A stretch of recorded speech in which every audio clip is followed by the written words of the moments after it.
कक्षा 12 की राजनीतिक विज्ञान की पुस्तक है समकालीन विश्व राजनीति। तो इसी पाठ्य पुस्तक का अध्याय 2 और अध्याय का नाम है दो ध्रुवीयता का अंत कि हम प्रश्न उत्तर कर रहे हैं। भाग 1 में हम इसी अध्याय के 11 प्रश्न कर चुके हैं और भाग 2 में आज हम इसी पाठ के जो बाकी प्रश्न हैं उनको पूरा करेंगे। तो प्रश्न 12वां है, दो ध्रुवीयता के अंत से क्या अभिप्राय है? दो ध्रुवीयता के अंत से क्या अभिप्राय है? दो ध्रुवीयता के लाभ और हानियां बताइए। तो दो ध्रुवीयता का पहले दो ध्रुवीयता का अंत पूछा है कि उसका क्या मतलब है। तो शीत युद्ध के दौरान पूरा विश्व दो गुटों में बंट गया था। इनमें से एक गुट अमेरिका का था और दूसरा गुट सोवियत संघ का था। इसे ही दो ध्रुवीयता के नाम से जाना जाता है, यानी कि विश्व का दो गुटों में बंट जाना ही, शीत युद्ध के दौरान विश्व का दो गुटों में बंट जाना ही दो ध्रुवीयता के नाम से जाना जाता है। लेकिन 1991 में सोवियत संघ का विघटन हो जाने के कारण विश्व का एक ध्रुव समाप्त हो गया है और इसे ही दो ध्रुवीयता का अंत कहा जाता है। बिल्कुल आसान सा है। 1991 में सोवियत संघ का विघटन हो जाने के कारण विश्व का एक ध्रुव समाप्त हो गया है। इसे ही दो ध्रुवीयता का अंत कहा जाता है। इसमें है दो ध्रुवीयता के लाभ और हानियां भी पूछी गई हैं। तो दो ध्रुवीयता के लाभ पहले हम बताते हैं। उसमें पहला है विचारधाराओं को बढ़ावा। दो ध्रुवीयता का पहला लाभ यह हुआ कि इसने विश्व में दो विचारधाराओं को बढ़ावा दिया। जहां अमेरिका ने अपनी पूंजीवादी विचारधारा को बढ़ावा दिया, वहीं सोवियत संघ ने अपनी साम्यवादी विचारधारा को बढ़ावा दिया। तो विचारधाराओं को बढ़ावा मिला इसमें, ये इसका लाभ है एक। और दूसरा जो लाभ है दो ध्रुवीयता के जो लाभ था वो है शक्ति में समानता। तो दो ध्रुवीयता के कारण विश्व के दोनों गुटों में एक समान शक्ति बनी रही। यदि एक गुट की शक्ति बढ़ती थी तो दूसरा गुट भी उसी के बराबर शक्ति प्राप्त कर लेता था। और तीसरा लाभ यह हुआ दो ध्रुवीयता का शांति स्थापना में सहायक। दो ध्रुवीयता का एक लाभ यह भी हुआ कि इससे विश्व में शांति स्थापित करने में सहायता मिली। दोनों गुट युद्ध से होने वाले खतरों को जानते थे, इसलिए दोनों गुट युद्ध से बचते रहे। दो ध्रुवीयता की हानियों की अगर हम बात करें तो उसमें पहली है शस्त्रीकरण को बढ़ावा। दो ध्रुवीयता का पहला दोष यह रहा कि इसने शस्त्रीकरण को बढ़ावा दिया। शस्त्रीकरण को बढ़ावा, दो ध्रुवीयता का पहला दोष यह रहा कि इसने शस्त्रीकरण को बढ़ावा दिया। दोनों महाशक्तियों ने एक दूसरे से ज्यादा शक्तिशाली बनने के लिए भयानक से भयानक हथियारों का निर्माण किया।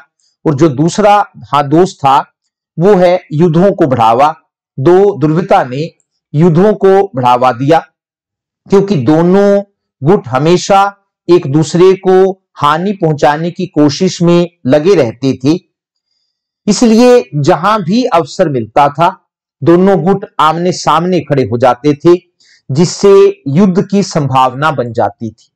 शीत युद्ध के दौरान कई बार ऐसे अवसर आए जब दोनों महाशक्तियों में युद्ध होते होते बचा। और तीसरी जो हानि थी दो ध्रुवीयता की वो थी अशांत वातावरण, क्योंकि दोनों महाशक्तियों में हमेशा युद्ध की संभावना बनी रहती थी। इसलिए अंतरराष्ट्रीय स्तर पर अशांति का वातावरण या अशांति का माहौल बना रहा। 13वां प्रश्न है इसी पाठ का, सोवियत संघ के विघटन के क्या परिणाम या प्रभाव पड़े। कि सोवियत संघ जब टूट गया दिसंबर 1991 में, सोवियत संघ के विघटन के क्या परिणाम या प्रभाव पड़े। इंपॉर्टेंट प्रश्न है एक। तो प्रभाव क्या पड़े? पहला है उसमें शीत युद्ध का अंत। दूसरे विश्व युद्ध के बाद अमेरिका और सोवियत संघ के बीच जो शीत युद्ध चल रहा था, सोवियत संघ के विघटन के बाद वह शीत युद्ध समाप्त हो गया। तो सबसे बड़ा प्रभाव तो यह पड़ा कि शीत युद्ध समाप्त हो गया। दूसरा जो परिणाम निकला उसका, एक ध्रुवीय विश्व व्यवस्था की उत्पत्ति। दूसरे विश्व युद्ध के बाद पूरा विश्व दो गुटों में बट गया था। एक गुट अमेरिका का था और दूसरा गुट सोवियत संघ का था। इसे दो ध्रुवीयता का नाम दिया गया। लेकिन सोवियत संघ के विघटन के बाद अब अमेरिका ही महाशक्ति के रूप में बचा है, जिसके कारण एक ध्रुवीय विश्व व्यवस्था की उत्पत्ति हुई है। तो ये पूरा विश्व जो है अब एक ध्रुवीय हो गया है। और तीसरा जो परिणाम निकला है सोवियत संघ के विघटन का, वो है साम्यवादी विचारधारा की घटती लोकप्रियता। सोवियत संघ के विघटन के बाद नए बने देशों ने साम्यवाद के स्थान पर उदारीकरण, लोकतंत्र तथा बाजार आधारित अर्थव्यवस्था को अपनाया है, जिसके कारण साम्यवाद की लोकप्रियता घटी है। चौथा परिणाम जो निकला है सोवियत संघ के विघटन का, वो है सैनिक गठबंधनों का घटता महत्व। शीत युद्ध के दौरान दोनों महाशक्तियों ने अपनी अपनी सुरक्षा के लिए अनेक सैनिक गठबंधनों जैसे नाटो, सीटो, सेंटो, वार्सा पैक्ट आदि का निर्माण किया। लेकिन सोवियत संघ के विघटन के बाद इनमें से ज्यादातर सैनिक गठबंधन समाप्त हो गए हैं। अब नाटो ही एकमात्र सैनिक गठबंधन बचा है।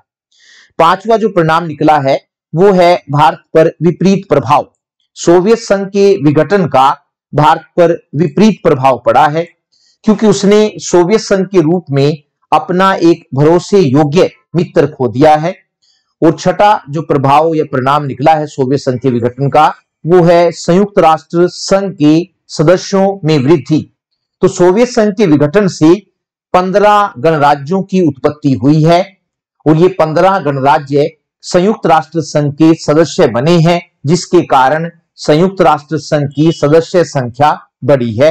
तो ये कुछ उसके परिणाम निकले हैं सोवियत संघ के विघटन के। एक और है उसमें, और वो है 7वें नंबर पर गुटनिरपेक्ष आंदोलन की प्रासंगिकता या महत्व, जिसको हम कह सकते हैं गुटनिरपेक्ष आंदोलन की प्रासंगिकता पर प्रश्न चिन्ह। गुटनिरपेक्ष आंदोलन की उत्पत्ति उस समय हुई थी जब पूरा विश्व दो गुटों में बटा हुआ था। लेकिन सोवियत संघ के विघटन के बाद अब अमेरिका ही महाशक्ति के रूप में बचा है। सोवियत संघ के विघटन के बाद अब अमेरिका ही महाशक्ति के रूप में बचा है तथा गुटनिरपेक्ष देश भी उसकी हां में हां मिलाने लगे। अतः ऐसी स्थिति में यह प्रश्न उठने लगा है कि जिस गुटनिरपेक्ष आंदोलन की उत्पत्ति दोनों गुटों से अलग रहने के लिए हुई थी, जिस गुटनिरपेक्ष आंदोलन की उत्पत्ति दोनों गुटों से अलग रहने के लिए हुई थी, एक गुट के समाप्त होने के बाद क्या उसका कोई महत्व रह गया है? तो गुटनिरपेक्ष आंदोलन की प्रासंगिकता या महत्व पर सवाल उठे हैं। आठवां जो परिणाम हुआ है वो है लोकतंत्र की सर्वव्यापकता। लोकतंत्र की सर्वव्यापकता। सोवियत संघ के विघटन के बाद बने गणराज्यों ने लोकतांत्रिक शासन प्रणाली को अपनाया है। तो इससे यह सिद्ध हुआ है कि लोकतांत्रिक शासन प्रणाली ही सबसे अच्छी शासन प्रणाली है। अतः सोवियत संघ के विघटन से लोकतांत्रिक शासन प्रणाली की सर्वव्यापकता स्थापित हुई है। 14वां प्रश्न है जो बहुत ही महत्वपूर्ण है और वो है शॉक थेरेपी क्या थी? शॉक थेरेपी क्या थी? इसके क्या प्रभाव पड़े? एक इंपॉर्टेंट क्वेश्चन है, परीक्षा में आने वाला प्रश्न है जो सभी बच्चों ने ध्यान से याद करना है। शॉक थेरेपी क्या थी? इसके क्या प्रभाव पड़े?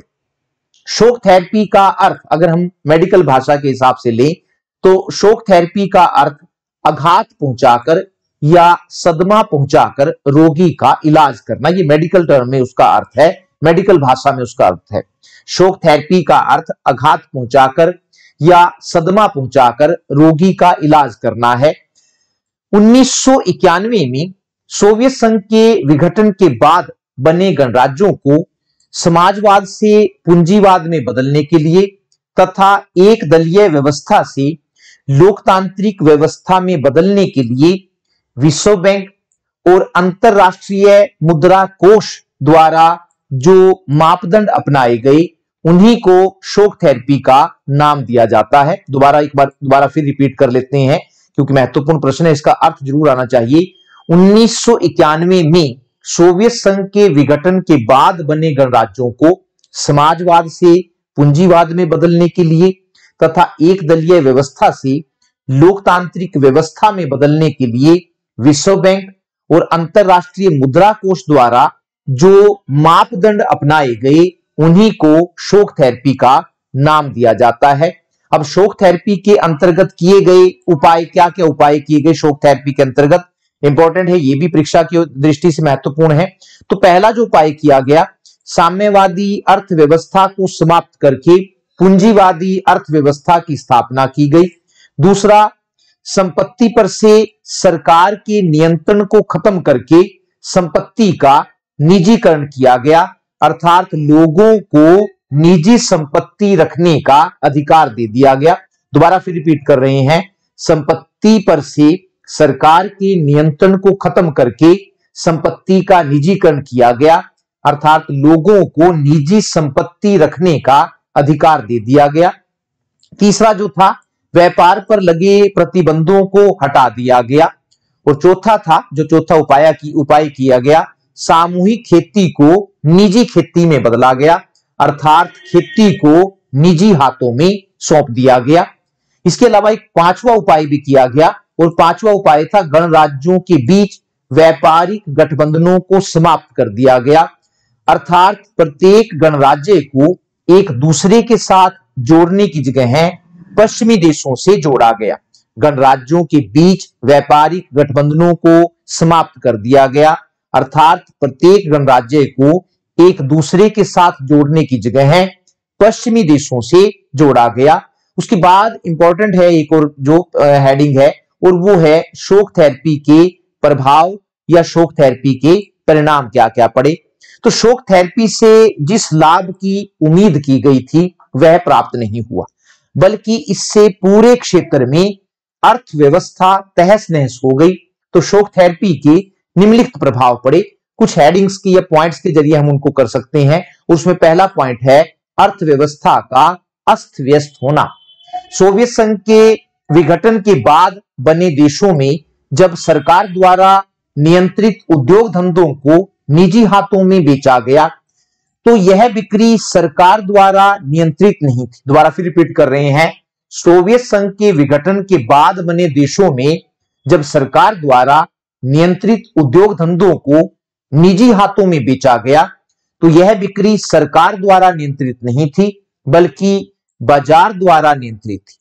हालांकि नागरिकों को उद्योग धंधों को खरीदने के लिए अधिकार पत्र दिए गए थे, लेकिन उस समय नागरिकों को नगद धनराशि की जरूरत थी, इसलिए उन्होंने ये अधिकार पत्र बहुत ही कम कीमत पर सरकारी अधिकारियों को बेच दिए। इस प्रकार सरकारी अधिकारियों ने मिट्टी के भाव या मिट्टी के मोल उद्योग धंधों को खरीद लिया, और उद्योग धंधों की इस खरीद को इतिहास की सबसे बड़ी गैराज सेल के नाम से जाना जाता है, क्योंकि बहुत ही कम कीमत पर उद्योग धंधों को सरकारी अधिकारियों ने खरीद लिया था। इसके अलावा सोवियत संघ में ऐसे लोगों की कमी थी जो उद्योग धंधों को कुशलतापूर्वक चला सके, इसलिए वे उद्योगों को ठीक प्रकार से नहीं चला सके। इन सब कारणों से अर्थव्यवस्था अस्त व्यस्त हो गई। दूसरा जो शॉक थेरेपी का प्रभाव पड़ा वो था रूसी मुद्रा रूबल के मूल्य में गिरावट। रूसी मुद्रा, और रूस में जो मुद्रा है रूस की, उसको हम कहते हैं रूबल। रूसी मुद्रा रूबल के मूल्य में गिरावट।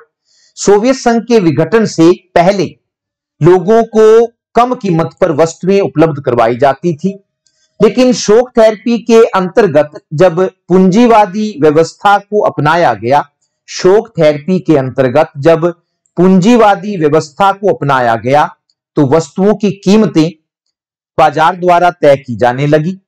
क्योंकि देश में पहले ही वस्तुओं की कमी थी, इसलिए वस्तुओं की कीमतों में भारी वृद्धि हुई, जिसके कारण आम आदमी के लिए उन्हें खरीदना मुश्किल हो गया। इसके परिणाम स्वरूप रूसी मुद्रा, क्योंकि जो पहले सस्ती चीज मिल रही थी वो महंगी मिलने लगी, परिणाम स्वरूप रूसी मुद्रा रूबल का मूल्य काफी कम हो गया। एक तीसरा पॉइंट है जो उसके शॉक थेरेपी के प्रभाव को दिखाता है वो है आर्थिक असमानता में वृद्धि। सोवियत संघ एक ऐसा देश था जहां लोगों को उनकी योग्यता के अनुसार रोजगार प्रदान करना सरकार का दायित्व था। सोवियत संघ एक ऐसा देश था जहां लोगों को उनकी योग्यता के अनुसार रोजगार प्रदान करना सरकार का दायित्व था, इसलिए वहां सभी को रोजगार मिला हुआ था, जिसके कारण वहां अमीर गरीब का अंतर नहीं था। इसके अलावा सरकार द्वारा लोगों को और भी कई सुविधाएं प्रदान की जाती थी। लेकिन शॉक थेरेपी के अंतर्गत जब उद्योगों और कृषि का निजीकरण किया गया तो पूंजी कुछ ही लोगों के हाथों में सीमित हो गई, जिसके कारण अमीर गरीब का अंतर बढ़ा। चौथा पॉइंट है आपराधिक गतिविधियों में बढ़ोतरी। सोवियत संघ में आपराधिक गतिविधियां बहुत कम थी क्योंकि सभी लोगों की मौलिक आवश्यकताएं पूरी की जाती थी। लेकिन शॉक थेरेपी के अंतर्गत जब सभी रियायतों को खत्म कर किया गया तो इससे देश में आवश्यक वस्तुओं की कीमतें बहुत ज्यादा बढ़ गई। कीमतें बढ़ जाने के कारण गरीब आदमी के लिए उन्हें खरीदना मुश्किल हो गया, जिसके कारण आपराधिक गतिविधियों में वृद्धि हुई। पांचवा हेडिंग है या पांचवा पॉइंट है जो शॉक थेरेपी के प्रभाव को बताता है, और वो है गलत शासन प्रणाली का चयन। शॉक थेरेपी के अंतर्गत जब गणराज्यों में लोकतांत्रिक शासन प्रणाली को अपनाया गया तो इसके लिए संविधान का निर्माण करना जरूरी था। लोकतांत्रिक शासन प्रणाली को अपनाया गया तो इसके लिए पहले संविधान का निर्माण करना जरूरी था, लेकिन संविधान का निर्माण बिना सोचे समझे और जल्दबाजी में किया गया। ज्यादातर देशों ने न तो पूरी तरह से अमेरिकन शासन प्रणाली को अपनाया और न ही पूरी तरह से संसदीय शासन प्रणाली को अपनाया। इसका परिणाम यह हुआ कि इन देशों में, जो देश सोवियत संघ से टूटकर बने थे, संवैधानिक संकट पैदा हो गया। एक और महत्वपूर्ण प्रश्न है और वो है 15वां प्रश्न, भारत रूस संबंधों का विस्तार से वर्णन कीजिए। भारत रूस संबंधों का पूछा है, भारत सोवियत संघ संबंध नहीं, क्योंकि सोवियत संघ अब टूट चुका है। तो भारत रूस संबंधों का विस्तार से वर्णन कीजिए।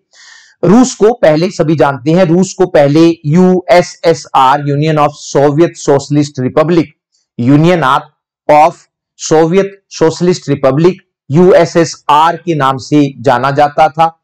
लेकिन दिसंबर 1991 में सोवियत संघ 15 गणराज्यों में विभाजित हो गया, जिसमें रूस भी एक था। रूस सबसे बड़ा था उसके बाद भी, जिसमें रूस भी एक था।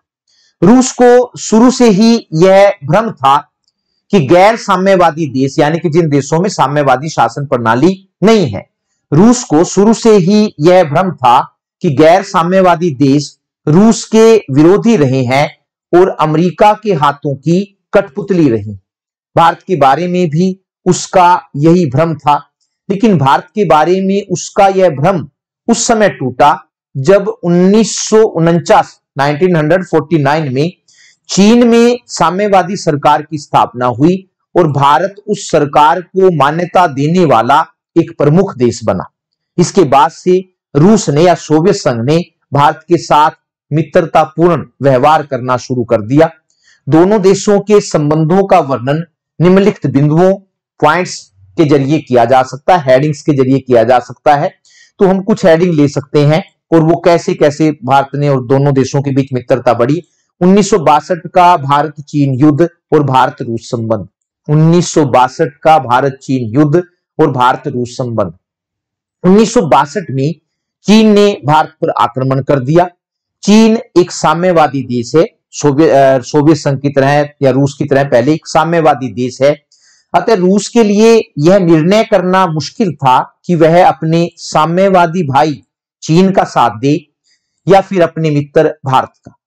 ऐसी स्थिति में रूस ने बड़ी सूझबूझ से काम लेते हुए चीन पर इस बात के लिए दबाव डाला कि वह अपनी आक्रमणकारी प्रवृत्ति को छोड़ दे। दूसरी तरफ भारत की सच्चे मित्र की तरह सहायता की। तो इस युद्ध के बाद रूस और चीन के संबंध बिगड़ गए, लेकिन भारत और रूस के बीच गहरी दोस्ती स्थापित हुई। इसके बाद दूसरा एक और पॉइंट है जिसके द्वारा हम भारत रूस संबंधों को समझ सकते हैं, वो है 1971 की 20 वर्षीय मित्रतापूर्ण संधि। 1971 की 20 वर्षीय मित्रतापूर्ण संधि इंपॉर्टेंट है, कई बार एक नंबर में भी आ जाता है। 9 अगस्त 1971 को दोनों देशों के बीच एक 20 वर्षीय संधि हुई, जिसे भारत सोवियत संघ मैत्री संधि, जिसे भारत सोवियत संघ मैत्री संधि कहा जाता है। इस संधि में निम्नलिखित बातें कही गई थी। क्या क्या थी वो? उसमें कहा है दोनों देश एक दूसरे की प्रभुसत्ता का सम्मान करेंगे, दोनों देश एक दूसरे के आंतरिक मामलों में दखलंदाजी नहीं करेंगे। तीसरा था दोनों देश किसी भी ऐसी संधि में शामिल नहीं होंगे जो दोनों के हितों के खिलाफ हो। और चौथी जो शर्त थी, दोनों देश एक दूसरे की विदेश नीति का सम्मान करेंगे। और पांचवी शर्त थी, दोनों में से यदि किसी एक पर भी आक्रमण होता है तो ऐसी स्थिति में दोनों एक दूसरे की मदद करेंगे। पांचवा पॉइंट जो है जिसके द्वारा हम सोवियत संघ, भारत और रूस के संबंधों को समझ सकते हैं, वो है सोवियत संघ का विघटन। एक महत्वपूर्ण हेडिंग है। दिसंबर 1991 में सोवियत संघ 15 गणराज्यों में विभाजित हो गया। इन सभी गणराज्यों में रूस सबसे बड़ा था, इसलिए वही सोवियत संघ का उत्तराधिकारी बने। 15 दिसंबर 1991 में सोवियत संघ 15 गणराज्यों में विभाजित हो गया। इन सभी गणराज्यों में रूस सबसे बड़ा था, इसलिए वही सोवियत संघ का उत्तराधिकारी बना। बोरिस येल्त्सिन रूस के पहले राष्ट्रपति बने। जब सोवियत संघ टूटा और उसमें से एक देश रूस बना, तो रूस के जो पहले राष्ट्रपति बने वो बोरिस येल्त्सिन थे। तो बोरिस येल्त्सिन रूस के पहले राष्ट्रपति बने। राष्ट्रपति बनते ही उन्होंने भारत को विश्वास दिलाया कि भारत के साथ उनके पहले जैसे मित्रतापूर्ण और सहयोगपूर्ण संबंध बने रहेंगे। 1993 में रूस के राष्ट्रपति बोरिस येल्त्सिन भारत की यात्रा पर आए। इस यात्रा के दौरान रूसी राष्ट्रपति ने कश्मीर को भारत का अभिन्न अंग स्वीकार किया और आश्वासन दिया कि संयुक्त राष्ट्र संघ में रूस कश्मीर के मामले में भारत को समर्थन देता रहेगा। इसी प्रकार छठा पॉइंट है भारत द्वारा परमाणु परीक्षण करना। भारत द्वारा परमाणु परीक्षण करना 11 और 13 मई 1998 को भारत ने पोखरण में 5 परमाणु परीक्षण किए। दुनिया के ज्यादातर देशों ने भारत के इस काम की कड़ी आलोचना की। अमेरिका ने तो भारत पर अनेक प्रकार के आर्थिक प्रतिबंध भी लगा दिए, लेकिन रूस ने ऐसा कुछ नहीं किया, बल्कि रूस ने तो अमेरिका द्वारा भारत पर लगाए गए आर्थिक प्रतिबंधों की कड़ी आलोचना की। 1998 से लेकर 2021 तक की अगर हम बात करें तो 1998 से लेकर 2021 तक दोनों देशों के प्रधानमंत्री और राष्ट्रपति एक दूसरे के देश में जाते रहे हैं तथा अनेक संधियों और समझौतों के द्वारा संबंधों को और ज्यादा मजबूत बनाते रहे हैं। यूक्रेन युद्ध जो अब चल रहा है वर्तमान समय में, 7वें पॉइंट के जरिए यूक्रेन युद्ध एक महत्वपूर्ण डेट है, याद रखनी है सभी बच्चों ने। फरवरी 2022 को रूस ने यूक्रेन पर आक्रमण कर दिया। फरवरी 2022 को रूस ने यूक्रेन पर आक्रमण कर दिया। रूस द्वारा यूक्रेन पर आक्रमण करने को लेकर संयुक्त राष्ट्र संघ की महासभा में रूस के खिलाफ निंदा प्रस्ताव पेश किया गया, लेकिन इस निंदा प्रस्ताव के दौरान भारत अनुपस्थित रहा। जब वो निंदा प्रस्ताव संयुक्त राष्ट्र संघ की महासभा में पेश किया गया तो इस निंदा प्रस्ताव के दौरान भारत अनुपस्थित रहा। भारत का अनुपस्थित रहना यह दिखाता है कि भारत आज भी रूस का दोस्त है। रूस ने भी यूक्रेन में पढ़ रहे भारत के विद्यार्थियों को यूक्रेन से निकालने में काफी मदद की है। कुल मिलाकर यह कहा जा सकता है कि भारत रूस संबंध वर्तमान में काफी अच्छे बने हुए हैं। धन्यवाद, नमस्कार।